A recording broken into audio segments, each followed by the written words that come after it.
जय हिंद दोस्तों, नमस्ते। आज हम आपको एक प्रसंग सुनाने जा रहे हैं। प्रसंग का मर्म यह है कि हमें अपने ज्ञान पर घमंड नहीं होना चाहिए। अगर हमारे पास कुछ खूबी है, हमें कुछ जानकारी है, तो उसे जनहित में लगाएं। लोगों को प्रकाश फैलाने में, लोगों के दिलों में प्रकाश फैलाने के लिए आप उसका उपयोग करें, न कि उसका घमंड हो आपको। एक बार एक पढ़ा लिखा व्यक्ति शहर में पढ़ने के बाद में वापस अपने गांव जा रहा था। तो गांव से पहले एक नदी आती थी, उस नदी को नाव में बैठ के पार करना पड़ता था। तो वह व्यक्ति घर पहुंचने के लिए एक नाविक से कहा कि आप मुझे नदी पार करवा दीजिए। नाविक ने कहा आप नाव में बैठिए, हम आपको नदी पार करवा देते हैं। जो नाव नदी के बीच में गई तो उस व्यक्ति ने, पढ़े लिखे व्यक्ति ने नाविक से कहा कि क्या आपको व्याकरण पढ़ा हुआ है, व्याकरण पढ़ा है आपने?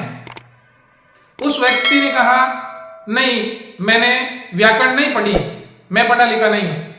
फिर थोड़े और आगे जाने के बाद में उस पढ़े लिखे व्यक्ति ने उस नाविक से पूछा कि क्या आपने भूगोल और इतिहास के बारे में कभी पढ़ा है? तो उसने अपनी गर्दन ना में हिलाते हुए कहा नहीं। तो बड़े जोर से ठहाका लगा कि वो व्यक्ति हंसा।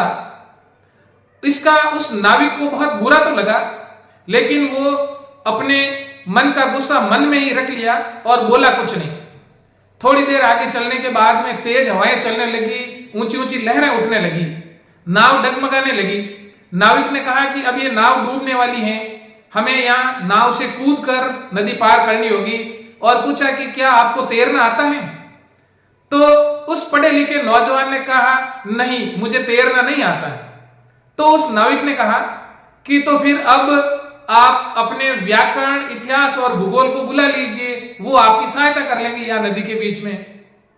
बड़ा मायूस हुआ और उस व्यक्ति ने कहा कि अब तो आपका जीवन ही बर्बाद हो जाएगा, क्योंकि आपको तैरना ही नहीं आ रहा है।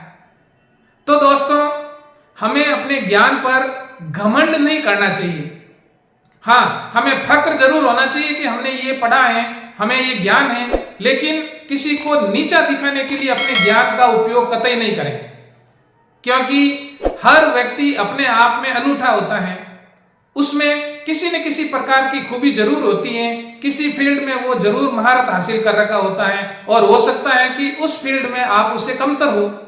तो निश्चित तौर पर पढ़े लिखे होने का घमंड आपको कभी भी नहीं दिखाना चाहिए। विनम्र रहें, स्वस्थ रहें, जो हैं उसमें मस्त रहें। आपका दिन शुभ हो। मैं लक्ष्मण भाटी। जय हिंद, जय भारत।